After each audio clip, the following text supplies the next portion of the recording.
कि संसार के लिए कारण, आश्रव एवं बंध तत्व बताया और मुक्ति के लिए संवर और निर्जरा का उल्लेख किया है, जिसके माध्यम से मोक्ष की उपलब्धि होती है।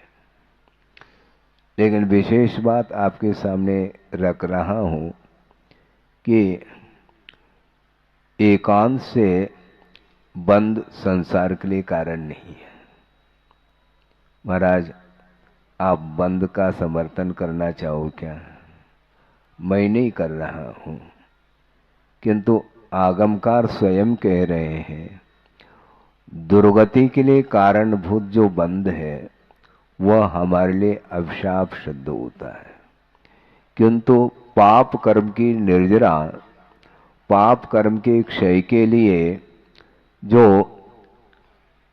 बंध होता है, विश्व कल्याण के निमित्त को लेकर के जो कर्म का अर्जन होता है, वह बहुत सात से पुण्य के रूप में उसको स्वीकार किया है। और सभी कर्मों में अच्छे कार्य यदि कोई कर्म है तो वह तीर्थंकर प्रकृति का है। तीर्थंकर प्रकृति का बंध, तीर्थंकर प्रकृति का जो बंध होता है वह सम्यक दृष्टि ही करता है,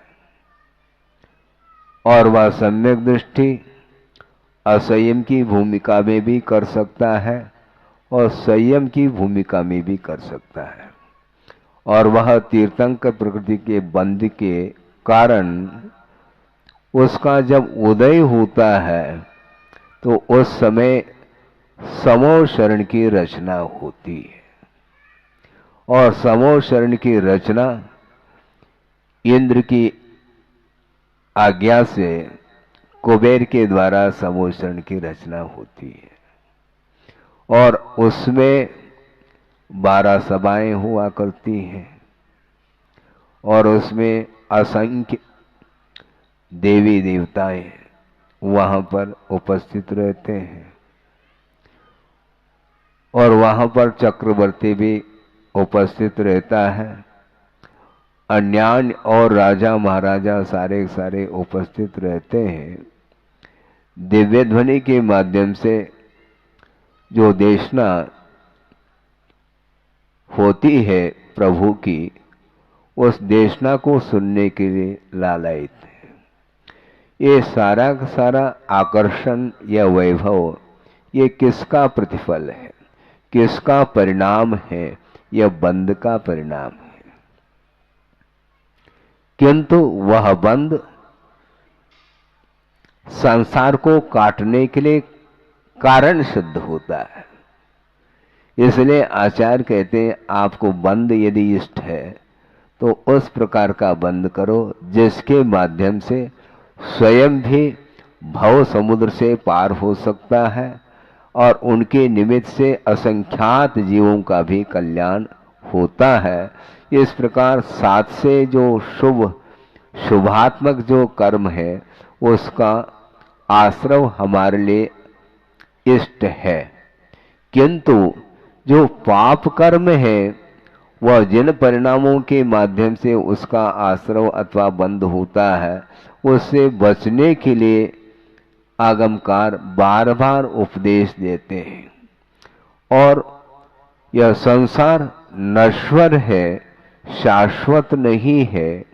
सांसारिक जो संपदा वैभव है वह कभी भी अविनश्वर नहीं हो सकता, किंतु वह नश्वर है, नष्ट होने वाला है। इस प्रकार गाढ़ श्रद्धान करने की आवश्यकता है। आप छोड़ो अथवा न छोड़ो, किंतु श्रद्धान का विषय तो बनना चाहिए कि सांसारिक भोग्य वस्तु कभी भी अविनश्वर नहीं हो सकती है। इसलिए उसके प्रति जो इच्छा है, उसके प्रति जो आसक्ति है, उसको कम करने के लिए बार बार उपदेश दिया जाता है। और वस्तुतः आश्रव को रोकने के लिए कौन कौन से कारण हो सकते हैं और आश्रम के लिए कौन कौन से कारण हो सकते हैं। मन वचन काय की चेष्टा के माध्यम से पुण्य का भी अर्जन होता है और मन वचन काय की प्रवृत्ति के द्वारा पाप का भी अर्जन होता है। आपको कौन सा इष्ट है, पाप का अर्जन करना चाहो क्या पुण्य का अर्जन? पर आज हम तो पुण्य का अर्जन करना चाहते हैं, बहुत अच्छी बात है, किंतु पुण्य के फल के प्रति यदि आसक्ति कम नहीं करोगे तो पुण्य का अर्जन संभव नहीं है। हाँ, पुण्य के फल के प्रति जो आसक्ति है, गृद्धता है, उसको यदि कम नहीं करोगे तो कभी भी साथ से पुण्य का अर्जन संभव नहीं है। आगम का उल्लेख है। आप क्या चाहो और पुण्य के फल के प्रति उपेक्षा का भाव जिस समय होता है तो उस समय उसके दृष्टि में वह संसार नश्वर दिखाई देता है, अन्यथा नहीं। अनंत काल से संसारी प्राणी इसी जगत में परिभ्रमण कर रहा है, किंतु वह परिभ्रमण क्यों कर रहा है जगत में? वह जगत नहीं है, जागता नहीं है। जो जागता है संसार में रहते हुए वही उस संसार से पार हो सकता है, ऐसा कहा है। एक प्रार्थना के रूप में एक श्लोक आपके सामने रखा जा रहा है और उस प्रार्थना को सुनकर के जो गुरु क्या उपदेश देते हैं, किसका आलम्बन लेना चाहिए, इसका भाव एक श्लोक में आपके सामने रखा जा रहा है। अपार संसार समुद्र मध्य, सुना आपने? अपार संसार समुद्र मध्य निमज्जतो में शरणम किमस्ति, गुरो कृपालो कृपया वदैतत्, तो विश्वेश पादाम्बुज दीर्घ नौका। अंतिम चरण में उन्होंने किसका आलम्बन लेना चाहिए इस विषय को रखा है कि शिष्य ने प्रार्थना की है, हे भगवान अपार संसार समुद्र मध्य निमज्जतः, जिसका कोई पार नहीं है, ऐसे अपार संसार रूपी समुद्र में मैं डूब रहा हूं और मेरे लिए हे भगवान कृपा करके बताओ मैं किसका आलम्बन लूं, किसके शरण में जाऊं। इस प्रकार वह प्रार्थना करता है तो गुरु कहते हैं, ये ध्यान रखो, गुरु ने ये नहीं कहा कि मेरा आलम्बन ले लो, है? गुरु ने कह सकते मेरा आलम्बन ले लो, नहीं। गुरु कृपालो कृपया वदैत, हे स्वामिन आप मुझे बताओ किसका मैं आलम्बन लूं। तो आचार्य कहते हैं विश्वेश पादाम्बुज दीर्घ नौका। विश्वेश बोलते हैं तीन लोक के नाथ, तीन लोक के स्वामी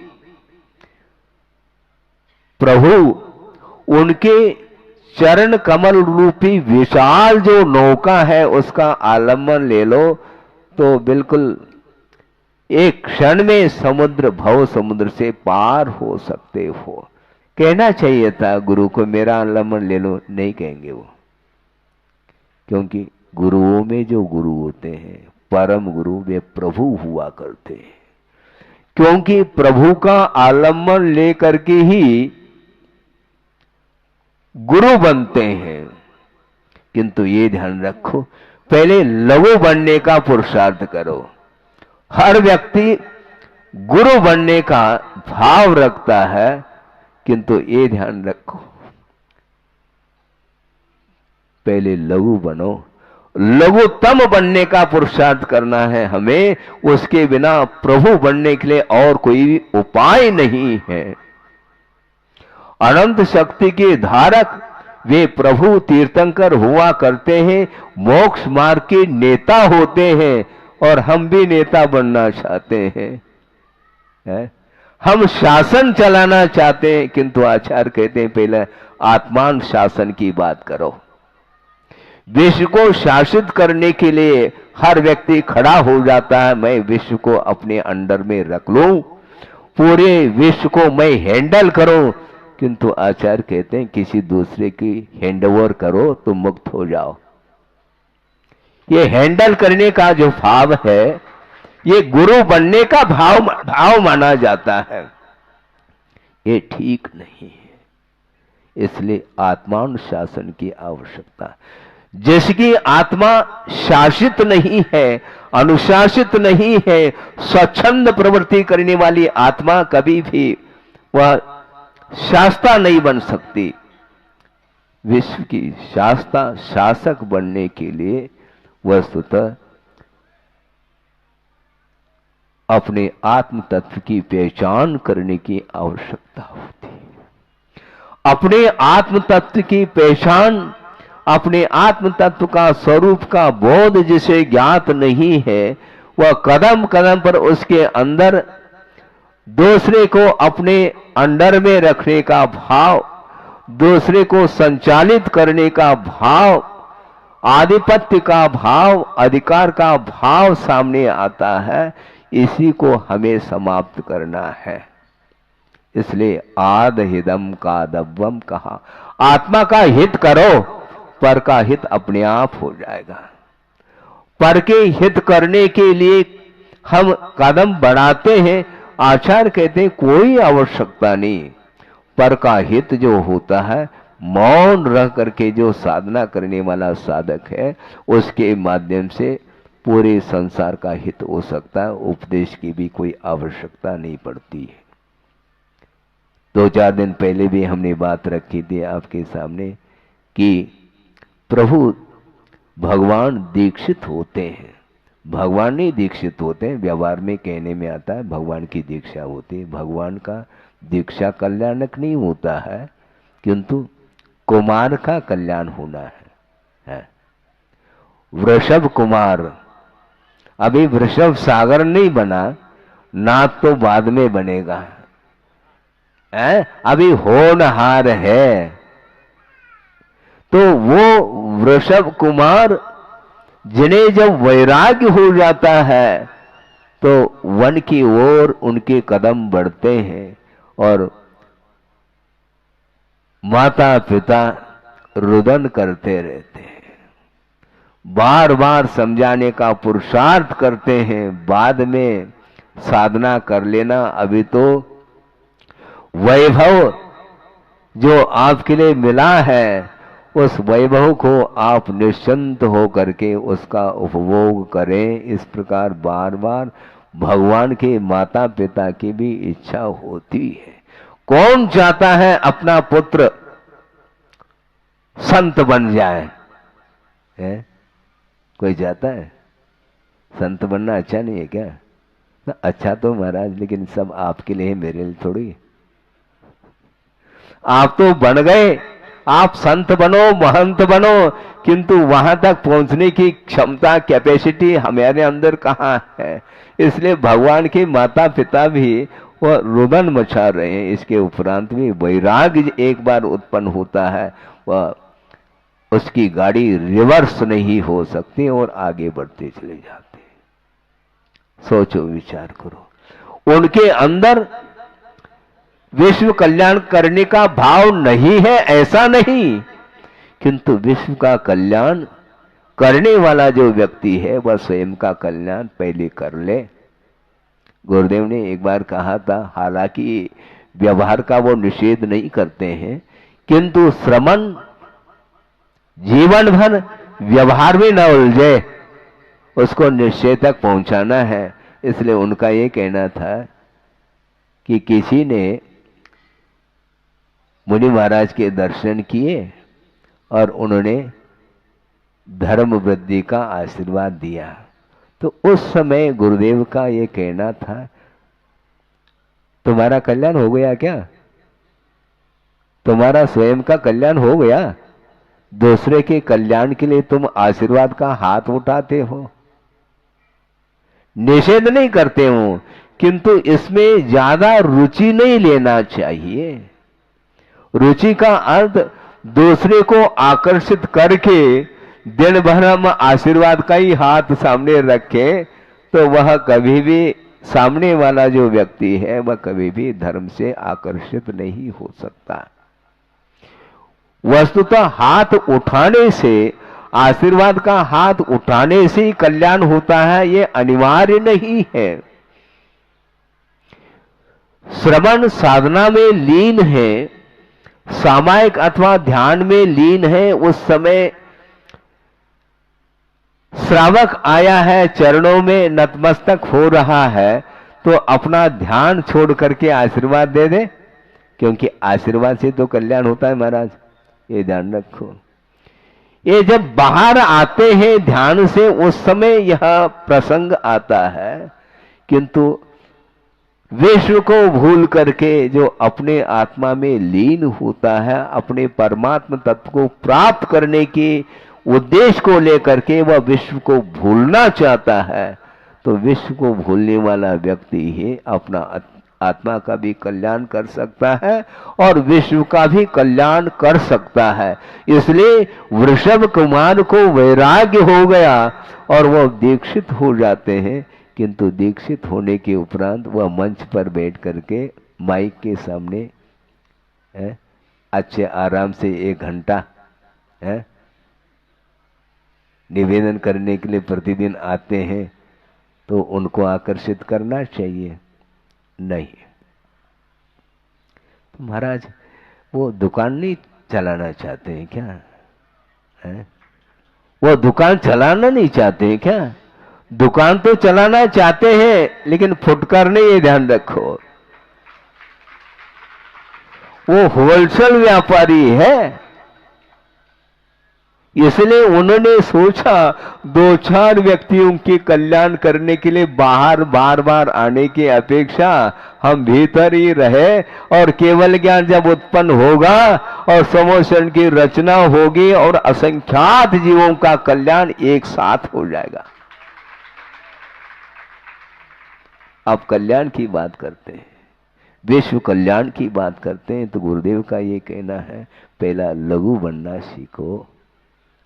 गुरु अपने आप बन जाता है, गुरु बनाया नहीं जाता है, गुरु बनता है। योग्यता उसके अंदर गुरु के प्रति समर्पण भाव के माध्यम से ही उसमें गुरुत्व आ जाता है, और उस योग्यता को दे करके ही गुरु पद देते हैं।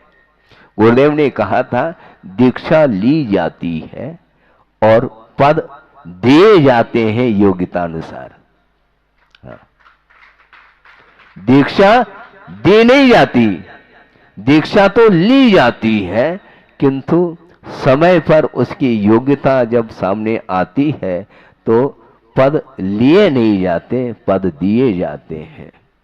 हाँ, पद लेने की इच्छा रखने वाला व्यक्ति कभी गुरुत्व को प्राप्त नहीं कर सकता। ये पद क्या है? अरे मोक्ष पद प्राप्तये फलम निरूपामिति स्वाहा आप लोग कर रहे हो, तो मैं कौन सा पद चाहूं? मुझे बताओ। मुझे मोक्ष पद चाहिए, और वो मोक्ष पद धीरे धीरे मिलता है।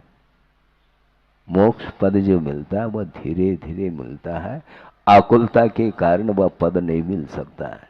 इसलिए पहले लघुत्व बनो, लघुता से प्रभुता मिले, और प्रभुता से प्रभु दूर। क्या कहा?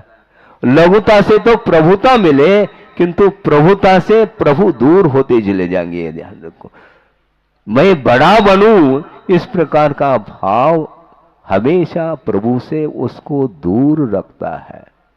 इसलिए प्रभु के सन्निकट पहुंचने के लिए लघु बनने की आवश्यकता है। लघुतम बनिए आप।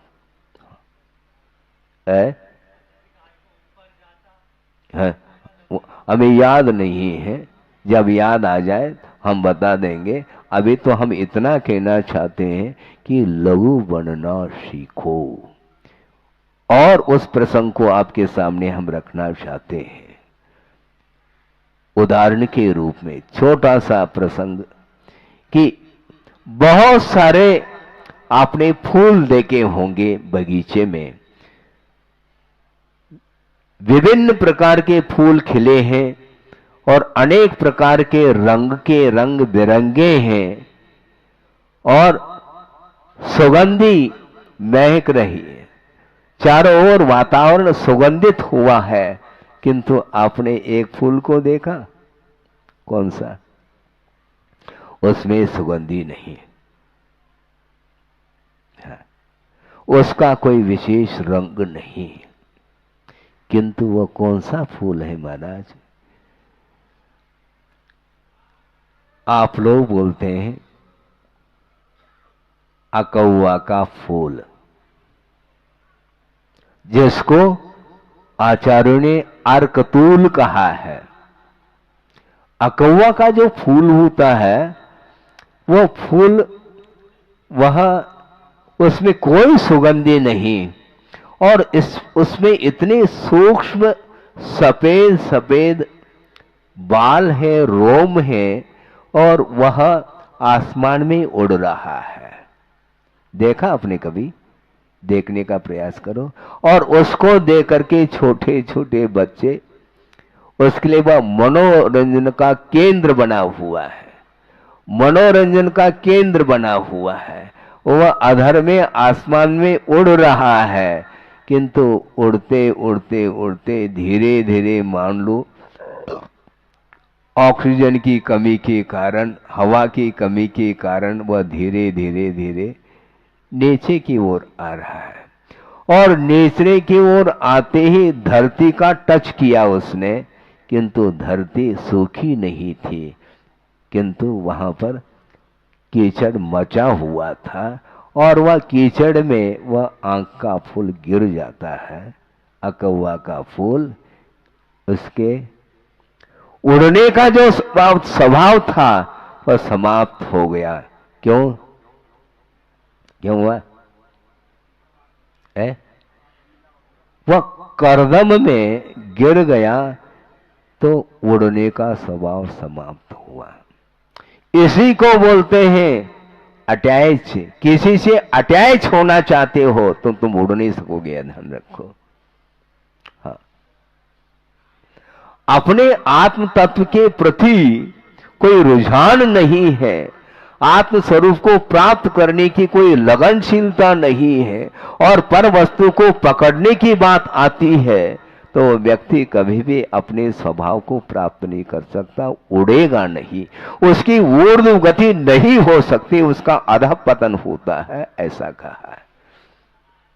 वो उड़ रहा था अकौआ का फूल, अर्कतूल, क्योंकि वह हल्का था और जो ही पर वस्तु से उसका अटैच हो गया, संबंध हो गया, तो संबंध होते ही वह बंध का कारण माना जाता है।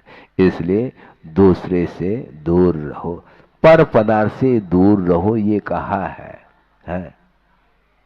भगवान से आप टच नहीं कर सकते, ध्यान रखो।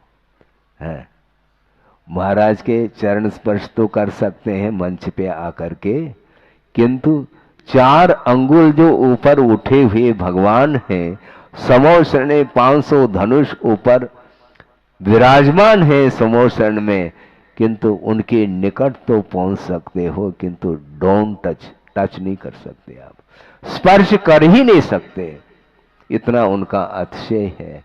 स्पर्श, प्रभु का स्पर्श करने का भाव रखो, पर वस्तु के साथ हाथ मत लगाओ।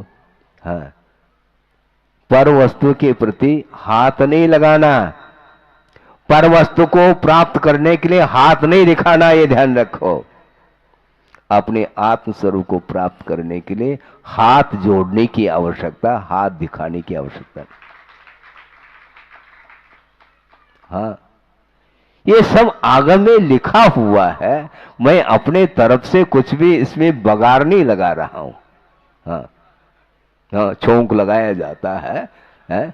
रसोई बनाते हैं, दाल सब्जी बना लेते हैं, उबाल देते हैं, उसके उपरांत छोंक लगाते हैं, उसको बगार बोलते हैं। वह बगार लगाने से वह बिगड़ जाता है। वो इसलिए हम बगार नहीं लगाते हैं। जो आगम में यथार्थ तत्व का जो विश्लेषण किया है उसको आपके सामने निर्भीकता के साथ उसका उस विषय को रखा जा रहा है। किसी व्यक्ति विशेष के प्रति कोई कटाक्ष नहीं है, क्योंकि वस्तु तत्व का स्वरूप है, उसमें कटाक्ष कहाँ है।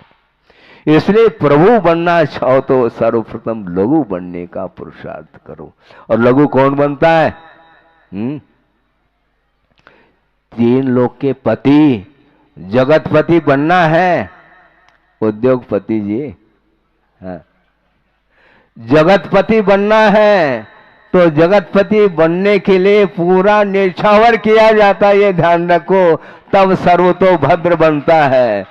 बार बार सोचो नहीं। सर्वतोभद्र, चारों ओर से भद्रता, उसके दर्शन करते ही भद्रता आ जाती है जीवन में। इसलिए सर्वतोभद्र के लिए गुरुदेव ने मंगलमय आशीर्वाद दिया है और आप लोगों के कंधों पर वह दायित्व दिया है, भार दिया है। उस भार को लेकर के चलना है। महाराज बहुत बड़ा भार है, जल्दी करो ना, फिर भार उतर जाएगा। जल्दी करो। बिल्कुल यूनिक बनना चाहिए।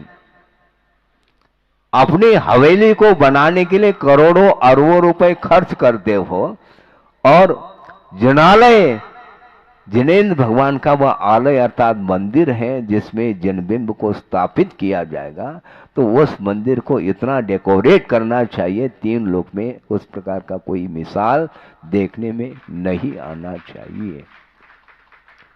इसलिए 3 लोक के नाथ बनने के लिए जो लौकिक जो संपदा है, वैभव है, उसको जीर्ण तृण के समान समझ करके वो वृषभ कुमार निकल गए हैं और आपको निकलने के लिए पाठ दिया है, ये ध्यान रखो। इसी प्रकार सबको निकलना है एक दिन, इंदौर को खाली करना है, इंदौर में रहना नहीं है। इंदौर में रहो किंतु जिनालय में रहो, तो जिनालय में रहने से ही निज घर में आता है, उसके बिना संभव नहीं। इसलिए अपने को बहुत शांति के साथ विषयों और कषायों से ऊपर उठ करके सभी जीवों के प्रति साम्य भाव रखते हुए चलेंगे तो निश्चित रूप से राग द्वेष उत्पन्न एक क्षण के लिए भी नहीं हो सकते। आप नीचे बैठे हैं, मैं ऊपर बैठा हूं, ये सब विकल्प के लिए जड़ है, विकल्प के ये कारण है और कुछ नहीं इसमें। ये ठीक है, व्यवहार है। जो भक्त होता है वो हमेशा नीचे बैठता है और जो भगवान होता है वो ऊपर बैठता है, किंतु भगवान ने ये नहीं कहा कि मुझे तुम भगवान कहो, कहा है क्या? लेकिन हम कहलवा रहे हैं मैं भगवान हूं, हम कहलवा रहे हैं हम बड़े हैं, तुम क्यों कहलवा रहे हो? दूसरे के कहने से हम थोड़े बड़े बन गए, हम अपने आप में साधना के तौर पर बड़े बनते हैं। दूसरा कहे ठीक, न कहे तो ठीक। इसलिए आगमकारों का ये कहना है कि प्रभु पूज्य बने हैं किंतु आपकी पूजा से नहीं बने। आप भगवान की, प्रभु की पूजा करते हो, उसके माध्यम से तुम्हारा जो प्रभुत्व, जो शक्ति है वो उद्घाटित हो सकती है। उस उद्देश्य को लेकर के प्रभु की आराधना की जाती है। प्रभु की आराधना उपासना के पीछे और कोई भी उद्देश्य नहीं रहता है और नहीं रहना चाहिए। इसलिए षोडश कारण भावना के माध्यम से तीर्थंकर प्रकृति का बंद किया था और वह जब उदय को प्राप्त होता है तो केवल ज्ञान होता है। तो मैं ये कह रहा था कि वृषभ कुमार ने दीक्षा, स्वयं दीक्षा ली, किंतु एक दिन भी उपदेश देने का भाव उनके अंदर नहीं रहा। क्यों? पहले हम साधना कर रहे। गुरुदेव ने कहा था, प्रसंग के अनुरूप कह रहा हूं कि हजारों की संख्या में पंगत बैठी है भोजन के लिए और परोस रहा है, परोसने वाला यदि भोजन पहला नहीं करेगा तो परोस नहीं पाएगा, पक्की बात है। क्योंकि परोसते परोसते परोसते देना हो सकता है। तो परोसने के लिए स्वयं क्या क्षमता भी तो चाहिए, एनर्जी चाहिए, स्वयं के भीतर शक्ति चाहिए। इसलिए भगवान ने सोचा पहले अच्छे ढंग से हम अनंत शक्ति को धारण कर ले ताकि सबका हम कल्याण कर सके। हाँ, आत्म कल्याण के बिना पर का कल्याण संभव नहीं है। हाँ, क्योंकि हमने बुंदेलखंड में ही ये उक्ति पढ़ी थी, पर उपदेश कुशल बहुतेरे। बहुत लोग जो है कुशल हो सकते हैं दूसरे को उपदेश देने के लिए। ये कला है, प्रवचन की एक कला है, और इस कला से पूरी सभा को बांध सकता है और पूरी सभा को केंद्रित कर सकता है, मंत्र मुग्ध कर सकता है। किंतु ये ध्यान रखो, ये कला है। इस कला के माध्यम से कल्याण नहीं होता। इस कला से हमें ऊपर उठना है, पुण्यार्जन करने की, साथ से पुण्यार्जन करने की कला जिसके जीवन में नहीं है तो वह कभी भी कल्याण कर नहीं सकता है। 72 कलाएं होती हैं पुरुष की, और स्त्री की कितनी? 64। कम है उनके अंदर कला, आपके अंदर ज्यादा कला है। उससे हम फूल रहे हैं, हमारे अंदर 72 हैं। फूलो नहीं, क्योंकि ये कलाएं दूसरे के लिए आकर्षित कर सकती हैं। आत्म तत्व को आकर्षित करने के लिए इन कलाओं से ऊपर उठने की आवश्यकता है।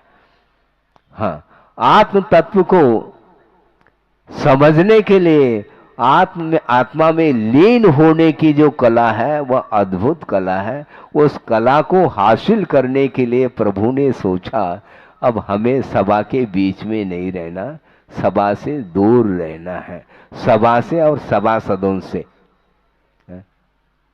क्या? बहुत कठिन काम। हाँ, सभासद बैठे हैं, किंतु अनेक प्रकार के भावों को लिए हुए बैठ सकते हैं। किंतु आचार्य कहते हैं कि उपदेश सुनते सुनते सुनते काफी समय व्यतीत हुआ है, अभी भी वह आत्म तत्व हाथ नहीं लग पा रहा है। क्यों? इस पे एक ही कारण है, वह भारी बन रहा है। भारी बनने वाला व्यक्ति कभी भी उत्थान को प्राप्त नहीं हो सकता, निश्चित रूप से वह पतन को प्राप्त होता है। इसलिए परिग्रह से दूर रहो, परिग्रह से दूर रहो। और कौन से परिग्रह? मात्र बहिरंग परिग्रह से दूर रहना पर्याप्त नहीं। क्षेत्र, वास्तु, हिरण्य, सुवर्ण, धन, धान्य, दासी, दास, कुप्य और भांड, इस प्रकार के 10 प्रकार के बहिरंग परिग्रह है। इनका तो विमोचन करना ही है, किंतु 10 प्रकार के बहिरंग परिग्रहों के विमोचन करने के उपरांत भी यदि सत्ता का भाव भीतर है तो वह कभी भी 3 लोक के ऊपर पहुंच नहीं पाएगा। अभी बहुत भारी है वो।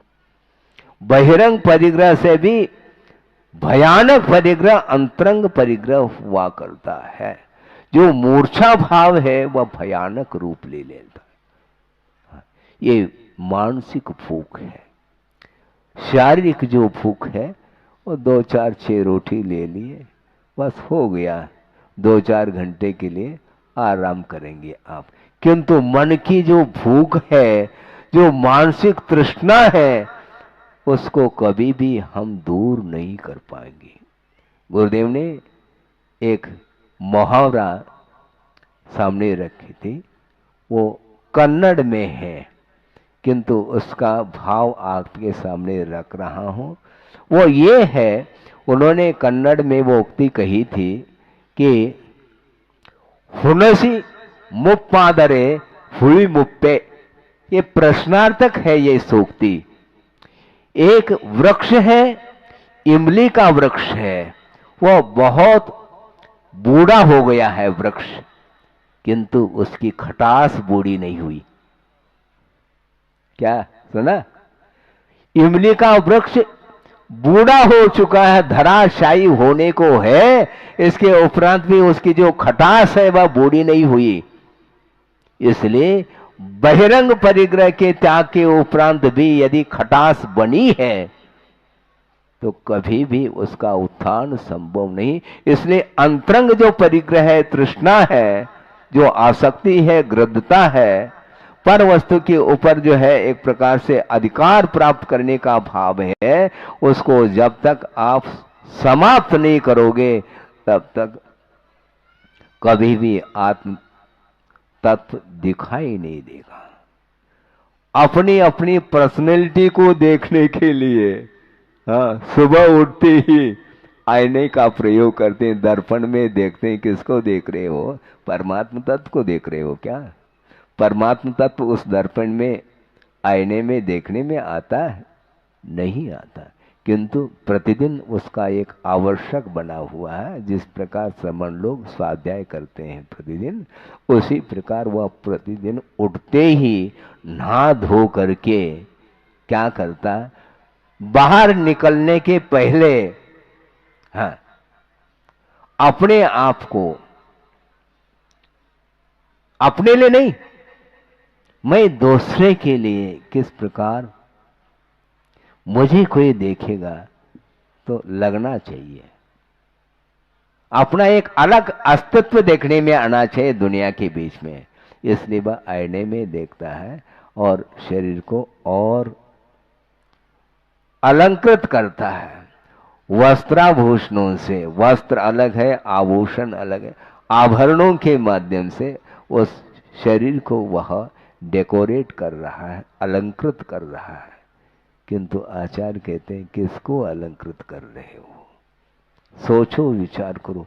यह शरीर नश्वर है और इसके पीछे क्या क्या कर लेता है उसके दिमाग में बात उतरती नहीं। प्रतिदिन का यह क्रम है। आप नहा लो, धो लो, अनेक प्रकार के सुगंधित वस्तुओं का इस्तेमाल करने के उपरांत भी वह शरीर पसीने से तर हो जाता है तो वह शरीर बदबू मारता है। शरीर से सुगंधी नहीं फूटती। तुम इतर लगा हो, कुछ भी लगा हो, इतर तितर बितर हो जाएगा उस पसीने के कारण। इसके उपरांत भी प्रतिदिन वही कार्य जारी है उसका। इसी को बोलते हैं पर वस्तु के प्रति जो लगाव है। पर वस्तु का स्वरूप उसको ज्ञात नहीं है। संसार का स्वरूप क्या है, शरीर का स्वरूप क्या है, आत्मा का क्या स्वरूप स्वभाव है, इसके विषय में जब तक आप सर्वांगीण अध्ययन नहीं करेंगे, और मात्र अध्ययन ही नहीं करना, अध्ययन करके वो शरीर से अपने आत्म तत्व को पृथक करने के लिए साधना नहीं करेंगे, तब तक आप पर वस्तु को भूल नहीं पाएंगे। इसलिए आप जहाँ रहते हैं वहाँ पर रहें, इसमें बाधा नहीं है। क्योंकि मेरे कहने से थोड़ी रह रहे हैं आप, है? मेरे कहने से न रह रहे हैं, न मेरे कहने से कहीं बाहर जा रहे हैं। अपनी इच्छा के अनुकूल ही संसारी प्राणी चेष्टाएं करता है। आप रहो, कोई बाधा नहीं, किंतु प्रभु से दूर न रहो, ये इस उपदेश का आशय है। क्योंकि प्रभु को, गुरु को भूलने वाला व्यक्ति कभी भी आत्म तत्व के निकट नहीं पहुंच सकता। वह हमेशा वह पर वस्तुओं के निकट ही रहना पसंद करता है और इसलिए उसका उत्थान नहीं हो पाया। आपका समय हो गया है। बिना किसी खास उदाहरण के भी ये विषय आपके सामने रखा गया है, किंतु आगम के अनुरूप होने के कारण आप लोगों को थोड़ा बहुत तो परसेंटेज में सही प्रभाव तो पड़ा होगा, क्योंकि आगम की बात और प्रभाव न पड़े ऐसा संभव नहीं। कल परसों हमने बात कही थी कि आप लोग सब सम्यक दृष्टि है। हाँ, मैं ठोक के कहता हूं आप सब सम्यक दृष्टि है, क्योंकि सच्चे देवगुरु शास्त्र की उपासना को छोड़ करके अन्यत्र जाने का आपका मन नहीं होता, इसी को बोलते हैं आस्था, इसी को रुचि बोलते हैं, इसी को सम्यक दर्शन अथवा श्रद्धान बोलते हैं। इसलिए सच्चे देव गुरु शास्त्र के प्रति अटूट श्रद्धान रखते हुए अपनी क्षमता के अनुरूप इस धरती से ऊपर उठने का प्रयास करो। एक खजुराहो है, यहाँ फ्लाइट चलती बताते, हाँ, फ्लाइट में बैठ करके ऊपर नहीं उठना, ये ध्यान रखो। हाँ, और जो फ्लाइट से नहीं जाता वो उठ ही नहीं पाएगा। फिर धरती से उठने का अर्थ इस शरीर से ऊपर उठने की बात कही जा रही है।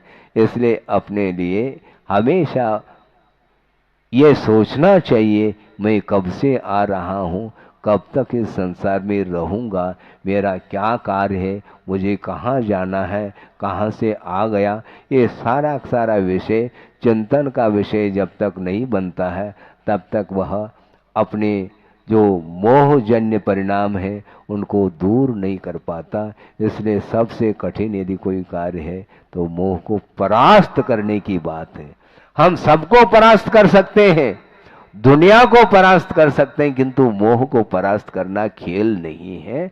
इसलिए प्रभु दीक्षित हो करके एकांत में जा करके वो ध्यानस्थ होते हैं और उनके लिए भी एक नहीं दो नहीं हजार हजार साल तक साधना करने की आवश्यकता पड़ी, तब कहीं जा करके उन्हें केवल ज्ञान हुआ और उसके माध्यम से विश्व का कल्याण उन्होंने किया। बल्कि उन्होंने ये कहा, मैंने कल्याण नहीं किया, मैं तुम्हारे कल्याण में एकमात्र बहिरंग निमित्त हूँ। मैंने कल्याण किया तुम्हारा, हाथ पैर जोड़ो अच्छे ढंग से, ऐसा नहीं, ऐसा है ही नहीं। क्योंकि उनके निमित्त से उपादान जागृत होता है, ऐसा उनका कहना है। उनके रेंज में पहुंचो, जैसे रेवती रेंज है, हाँ, भगवान के रेंज में पहुंचते ही वह अलग ही आभा मंडल है, वह बाहर जाना नहीं चाहेगा। इतनी दिव्यता, इतना आकर्षण कहां से आया? जब घर में थे उस समय आकर्षण नहीं था, था क्या? और लौकिक आकर्षण था। जब तक वह गृहस्थ अवस्था में थे उनकी कोई आरती उतारते थे आप लोग? नहीं। क्यों? वो वस्त्रधारी है, असंयम अवस्था में है, इसलिए असंयम अवस्था में कभी भी वह आत्मा पूज्यता को प्राप्त नहीं हो सकती। इसलिए इसमें कोई अपवाद नहीं है, तीर्थंकर भी क्यों न हो वस्त्र से ऊपर उठता है। परिग्रह का विमोचन किए बिना और उसके साथ साथ बहिरंग परिग्रह और अंतरंग परिग्रह के विमोचन के बिना वह आत्म तत्व ऊर्ध्व गति को प्राप्त नहीं हो सकता। इसलिए ऊर्ध्व गति प्राप्त करने के लिए, अर्थात जिस प्रकार सिद्ध परमेष्ठी एक समय में लोक के अग्रभाग पर विराजमान हो गए, उसी प्रकार हमें भी विराजमान होना है। किंतु प्रभु बनने के लिए अंत में हमारा यही कहना है, लघुतम बनने की अत्यंत आवश्यकता है। अहिंसा परमो धर्म की जय। बोधि समाधि परिणाम शुद्धि स्वात्मोपलब्धि शिव शोक शुद्धि चिंतामणिम चिंतित वस्तुदाने त्वामंद मानस्य ममास्तु देवी। परम पूज्य आचार्य गुरुवर श्री विद्यासागर जी मुनि महाराज।